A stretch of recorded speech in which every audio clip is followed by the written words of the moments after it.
سورہ نمل کی آیت نمبر 15، سورہ نمل کا دوسرا رکوع اور 19ویں پارے کا 70واں رکوع۔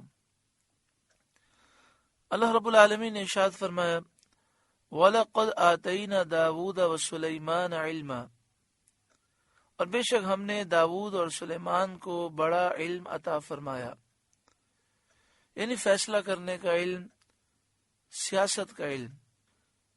اعلی حضرت امام اہل سنت امام احمد رضا علیہ رحمہ کے خلیفہ صدر الافاضل حضرت علامہ سید نعیم الدین مراد آبادی علیہ رحمہ تفسیر خزائن العرفان میں لکھتے ہیں، یعنی علم قضاء و سیاست۔ اللہ نے حضرت داؤد علیہ السلام اور حضرت سلیمان علیہ السلام کو فیصلہ کرنے کا علم اور سیاست کا علم عطا فرمایا۔ اس سے معلوم ہوا کہ سیاست کوئی بری چیز نہیں ہے، جس طرح شادی کرنا کوئی بری چیز نہیں ہے، لیکن شادی کے موقع پر گناہ کیے جائیں وہ برا ہے۔ تو سیاست فی نفسی بری نہیں ہے، ہاں سیاست کے نام پر گناہ کیے جائیں، ظلم و ستم کیا جائے، گندگی کی جائے، یہ بری ہے۔ اسلامی سیاست ہو، دین کی سربلندی کے لیے سیاست ہو تو اس میں کوئی حرج نہیں ہے۔ حضرت داؤد علیہ السلام کو پہاڑوں اور پرندوں کی تسبیح کا اللہ نے علم دیا، اور حضرت سلیمان علیہ السلام کو چوپایوں، جانوروں، پرندوں کی بولی کا علم اللہ تعالی نے عطا فرمایا۔ وقال الحمد للہ الذی فضلنا علی کثیر من عبادہ المؤمنین، اور دونوں نے کہا سب خوبیاں اللہ کے لیے جس نے ہمیں اپنے بہت سے ایمان والے بندوں پر فضیلت بخشی، نبوت عطا فرما کر، بادشاہت عطا فرما کر، اور جنات اور انسانوں اور شیاطین کو مسخر کر کے، یعنی اللہ نے ہمیں جنات، انسانوں اور شیاطین پر کنٹرول دیا، نبوت دی اور ملک پر حکومت دی۔ تو حکومت کرنا بھی فی نفسی کوئی بری چیز نہیں ہے۔ حکومت تو صدیق اکبر نے بھی کی، حضرت فاروق اعظم نے بھی کی، حضرت عثمان غنی، حضرت علی، حضرت امام حسن، حضرت امیر معاویہ، حضرت عمر بن عبدالعزیز، حضرت عبداللہ بن زبیر، کئی اللہ کے نیک بندوں نے حکومتیں کی ہیں۔ حضرت سلیمان، حضرت داؤد علیہ السلام بادشاہ گزرے ہیں۔ حکومت فی نفسی بری نہیں ہے، بلکہ حکومت پا کر ظلم کرنا، اللہ اور اس کے رسول کی نافرمانی کرنا، یہ برا ہے۔ ہاں جو حکومت کو پا کر اسلام کو نافذ کرے اور لوگوں کو انصاف دے تو واقعی ایسا شخص بڑا خوش نصیب ہے، کیونکہ جو حاکم ہوتا ہے اس کے ایک آرڈر سے پورے ملک میں ایک نظام قائم ہو جاتا ہے۔ تو اگر وہ نیک صالح ہے تو اس کے لیے نیکی کمانا اور ثواب جاریہ کمانا آسان ہو جاتا ہے۔ آگے ارشاد فرمایا وَوَرِثَ سُلَيْمَانُ دَاوُودَ، اور سلیمان داود کے جانشین ہوئے، نبوت میں، علم میں اور بادشاہت میں۔ اللہ تعالیٰ نے سلیمان علیہ السلام کو داؤد علیہ السلام کا جانشین اور وارث بنایا، نبوت میں بھی، علم میں بھی اور بادشاہت میں بھی۔ وقال، اور سلیمان نے کہا یا ایھا الناس، اے لوگوں، علمنا منطق الطیر، ہمیں پرندوں کی بولی سکھائی گئی، وَأُوتِینَا مِن كُلِّ شَیْءٍ، اور ہر چیز میں سے ہم کو عطا ہوا، یعنی بکثرت نعمتیں دنیا اور آخرت کی اللہ نے ہم کو عطا فرمائی۔ ان ھذا لہو الفضل المبین، بے شک یہی ظاہر فضل ہے، کھلا فضل ہے۔ مروی ہے کہ حضرت سلیمان علیہ السلام کو اللہ تعالی نے مشرق اور مغرب کی پوری زمین کی بادشاہت عطا فرمائی، 40 سال آپ اس کے مالک رہے، پھر تمام دنیا کی مملکت عطا فرمائی، جنات، انسان، شیطان، پرندے، چوپائے، درندے، سب پر آپ کی حکومت تھی، اور ہر ایک شے کی زبان آپ کو عطا فرمائی گئی، اور عجیب و غریب صنعتیں آپ کے زمانے میں بروئے کار آئیں، آپ نے کئی چیزیں ایجاد فرمائی، اور آپ کے زمانے میں آپ کے حکم سے جنات نے بڑی عجیب و غریب تعمیرات کی. وحشر لسلیمان جنودہ من الجن والانس والطیر فهم یوزعون، اور جمع کیے گئے سلیمان کے لیے اس کے لشکر جنوں اور آدمیوں اور پرندوں سے، تو وہ روکے جاتے تھے، یعنی آگے بڑھنے سے وہ روکے جاتے تھے تاکہ سب جمع ہو جائیں، پھر چلائے جاتے تھے. تو جنات جمع ہوئے، انسان جمع ہوئے، پرندے جمع ہوئے، اور پھر یہ قافلہ رواں دواں ہوا.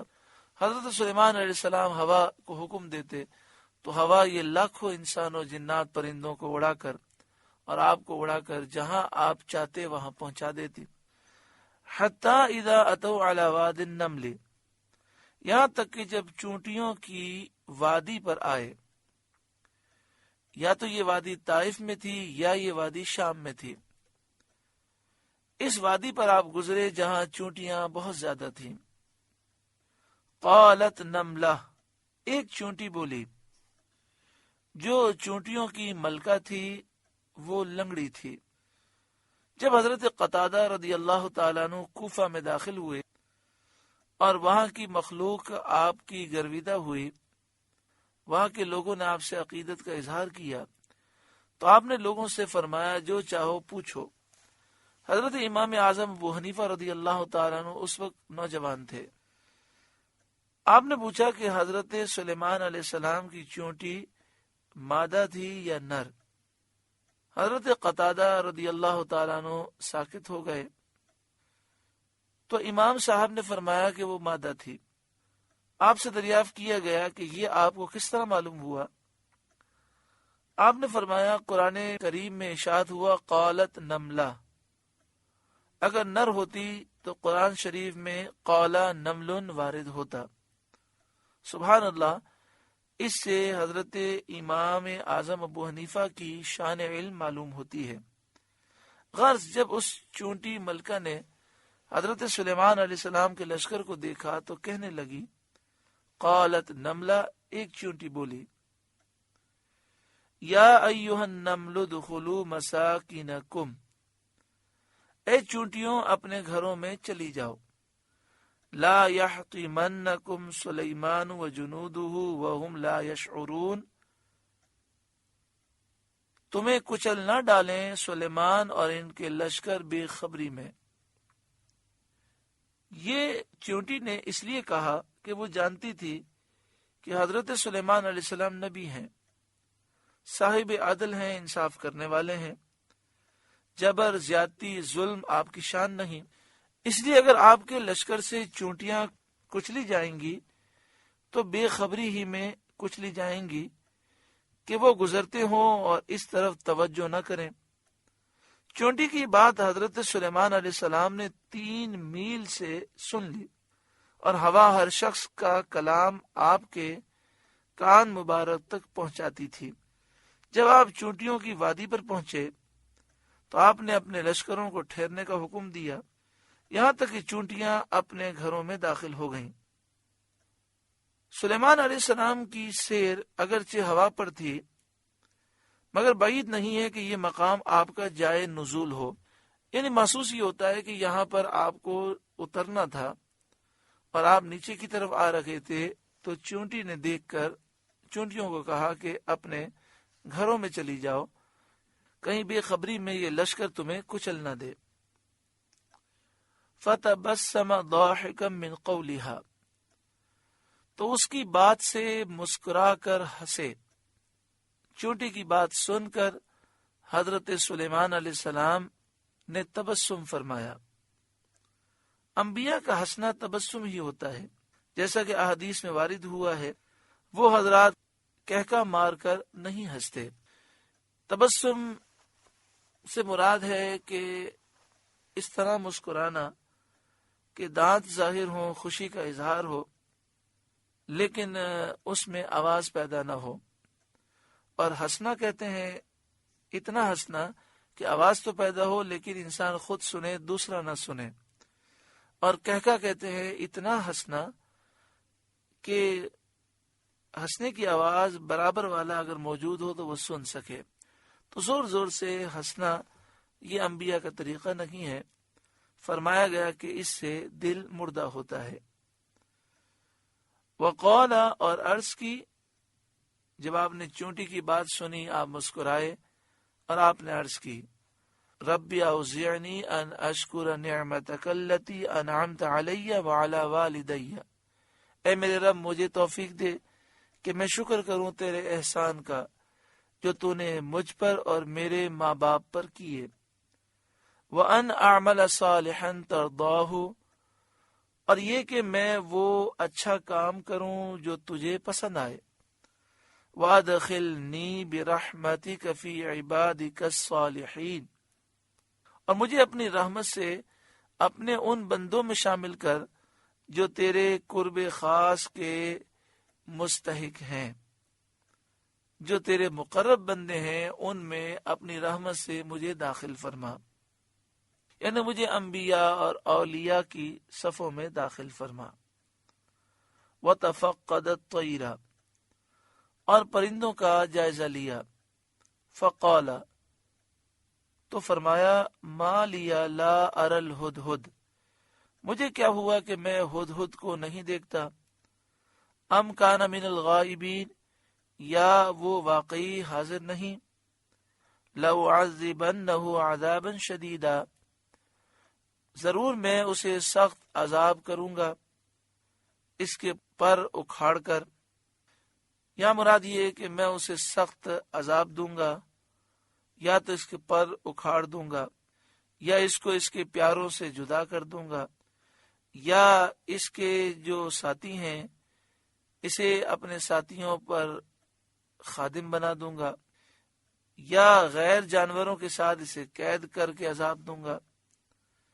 حدود کو مصلحت کے مطابق عذاب کرنا آپ کے لیے حلال تھا.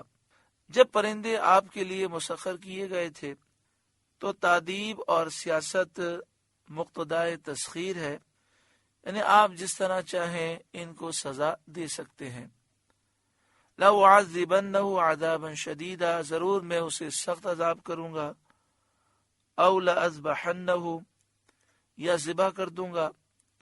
اَوْ لَيَأْتِيَنِّي بِسُلْطَانٍ مُبِينٍ، یا کوئی روشن سند دلیل میرے پاس لائے جس سے حدود کی معذوری ظاہر ہو. وہ کوئی ایسا عذر پیش کرے جس سے ثابت ہو کہ واقعی تاخیر کی معقول وجہ تھی. فَمَكَثَ غَيْرَ بَعِيدٍ، تو حدود کچھ زیادہ دیر نہ ٹھہرا، یعنی تھوڑی دیر گزری حدود آ گیا. فقال، اور آ کر عرض کی نہایت عجز و انکساری کے ساتھ، ادب اور تواضع کے ساتھ معافی مانگ کر اس نے کہا احطت بما لم تحط به، کہ میں وہ بات دیکھ آیا ہوں جو حضور نے نہ دیکھی. وجئتک من سبأ بنبأ یقین، اور میں شہر سبا سے حضور کے پاس ایک یقینی خبر لایا ہوں. وجئتک، میں لایا ہوں آپ کے پاس، من سبأ، شہر سبا سے، بنبأ یقین، ایک یقینی خبر. انی وجدت امرأۃ، میں نے ایک عورت دیکھی جس کا نام بلقیس ہے. تملکہم، کہ ان لوگوں پر بادشاہی کر رہی ہے، ملکہ ہے. وَأُوتِیَتْ مِنْ كُلِّ شَيْءٍ، اور اسے ہر چیز میں سے ملا ہے جو بادشاہوں کے لیے شایان ہوتا ہے، جو بادشاہوں کی ضرورت ہوتی ہے وہ چیزیں اسے ملی ہیں. وَأُوتِیَتْ مِنْ كُلِّ شَيْءٍ وَلَهَا عَرْشٌ عَظِيمٌ، اور اسے ہر چیز میں سے ملا ہے اور اس کا بڑا تخت ہے جس کی لمبائی 80 گز ہے، چوڑائی 40 گز ہے، 30 گز وہ اونچا ہے، سونے چاندی کے جواہرات کے ساتھ مرصع ہے. وجدتها وقومها يسجدون للشمس من دون اللہ، میں نے اسے اور اس کی قوم کو پایا کہ اللہ کو چھوڑ کر سورج کو سجدہ کرتے ہیں، یسجدون للشمس من دون اللہ، کیونکہ وہ لوگ آفتاب پرست مجوسی تھے، سورج کے پجاری تھے۔ وَزَيَّنَ لَهُمُ الشَّيْطَانُ أَعْمَالَهُمْ فَصَدَّهُمْ عَنِ السَّبِيلِ، اور شیطان نے ان کے اعمال ان کی نگاہ میں سنوار کر ان کو سیدھی راہ سے روک دیا، یعنی حق کا جو راستہ ہے، دین اسلام کا راستہ ہے، اس سے شیطان نے انہیں روک دیا۔ فَهُمْ لَا يَهْتَدُونَ، تو وہ راہ نہیں پاتے، سیدھا راستہ نہیں پاتے، وہ ہدایت یافتہ نہیں ہیں۔ اللہ یسجدوا للہ الذی یخرج الخبء فی السماوات والارض، کیوں نہیں سجدہ کرتے اللہ کو جو نکالتا ہے آسمانوں و زمین کی چھپی چیزیں۔ آسمان کی چھپی چیزوں سے بارش مراد ہے، اور زمین کی چھپی چیزوں سے نباتات مراد ہیں، یعنی اللہ تعالیٰ زمین سے پھل، پودے، درخت، بیلیں پیدا فرماتا ہے، اس سے باغات پیدا ہوتے ہیں۔ وَيَعْلَمُ مَا تُخْفُونَ وَمَا تُعْلِنُونَ، اور جانتا ہے جو کچھ تم چھپاتے ہو اور جو تم ظاہر کرتے ہو۔ اس میں آفتاب پرستوں، سورج کے پجاریوں، بلکہ تمام باطل پرستوں کا رد ہے، جو اللہ تعالیٰ کے سوا کسی کو بھی پوجیں، ان کا رد ہے۔ مقصود یہ ہے کہ عبادت کا مستحق صرف وہی ہے جو کائنات ارض و سماوی پر قدرت رکھتا ہو، ساری معلومات کا عالم ہو، ہر چیز کو جاننے والا ہو۔ جو ایسا نہیں وہ کسی طرح مستحق عبادت نہیں۔ اللہ لا الہ الا ہو، اللہ ہے کہ اس کے سوا کوئی سچا معبود نہیں۔ رب العرش العظیم، وہ بڑے عرش کا مالک ہے۔ قال، سلیمان نے فرمایا، سننظر، اب ہم دیکھیں گے، اصدقت، کہ تو نے سچ کہا، ام کنت من الکاذبین، یا تو جھوٹوں میں سے ہے۔ پھر حضرت سلیمان علیہ السلام نے ایک خط لکھا جس کا مضمون یہ تھا، از جانب بندہ خدا سلیمان بن داود بسوئے بلقیس ملکہ شہر سبا، اللہ کے بندے سلیمان بن داود کی جانب سے ملکہ بلقیس کی طرف جو شہر سبا کی ملکہ ہے۔ بسم اللہ الرحمن الرحیم، اللہ کے نام سے شروع جو بہت ہی زیادہ مہربان نہایت رحم کرنے والا۔ اس پر سلام جو ہدایت قبول کرے۔ اس کے بعد مدعا یہ کہ تم مجھ پر بلندی نہ چاہو اور میرے حضور مطیع و فرمانبردار ہو کر حاضر ہو۔ یہ لکھنے کے بعد آپ نے اس پر اپنی مہر لگائی اور ہدہد سے فرمایا، اذهب بکتابی ھذا، میرا یہ فرمان لے جا، فَأَلْقِهْ إِلَيْهِمْ، پھر ان پر ڈال دے، ثم تول عنہم فانظر، پھر ان سے الگ ہٹ کر دیکھ، ماذا یرجعون، کہ وہ کیا جواب دیتے ہیں۔ چنانچہ ہدہد وہ مکتوب گرامی خط مبارک لے کر بلقیس کے پاس پہنچا۔ اس وقت بلقیس کے ارد گرد اس کے وزراء اور مشیر اور اعیان کا مجمع تھا۔ ہدہد نے وہ مکتوب بلقیس کی گود میں ڈال دیا اور وہ اس کو دیکھ کر خوف سے لرز گئی۔ بعض مفسرین نے لکھا کہ اس وقت ملکہ بلقیس اپنے تخت پر بیٹھی تھی اور اس کا تخت 7 دروازوں میں بند تھا۔ چاروں طرف اس کی فوج کی کمانڈر بیٹھے تھے اور کسی اہم معاملے پر میٹنگ ہو رہی تھی۔ ہدہد روشن دان سے وہ داخل ہوتا رہا اور پھر آخر میں جہاں ملکہ بلقیس بیٹھی تھی اس کمرے کے روشن دان پر ہی چھپ کر بیٹھ گیا اور پھر بڑی آہستگی سے ملکہ بلقیس کے اوپر آ کر خط اس کی گود میں ڈال دیا۔ جب ملکہ بلقیس نے اپنی گود میں خط دیکھا، اوپر اس نے نگاہ اٹھا کے دیکھی، اسے کوئی نظر نہ آیا، کیونکہ اتنی دیر میں ہدہد دوبارہ روشندان میں بیٹھ کر چھپ گیا تھا۔ تو اس طرح جب خط پہنچا تو اس پر ایک ہیبت طاری ہو گئی، اور پھر جب اس نے خط پر ایک عظیم مہر دیکھی، اور پھر اس نے جب خط کھولا تو اس میں دیکھا کہ یہ خط بہت مختصر ہے اور بڑا جامع ہے، اور پھر اس کی ابتدا اللہ کے نام سے ہو رہی ہے۔ اس لیے ملکہ بلقیس نے یہ کہا، قالت، وہ عورت بولی، یا ایھا الملأ، اے سرداروں، انی القی الی کتاب کریم، بے شک میری طرف ایک عزت والا خط ڈالا گیا۔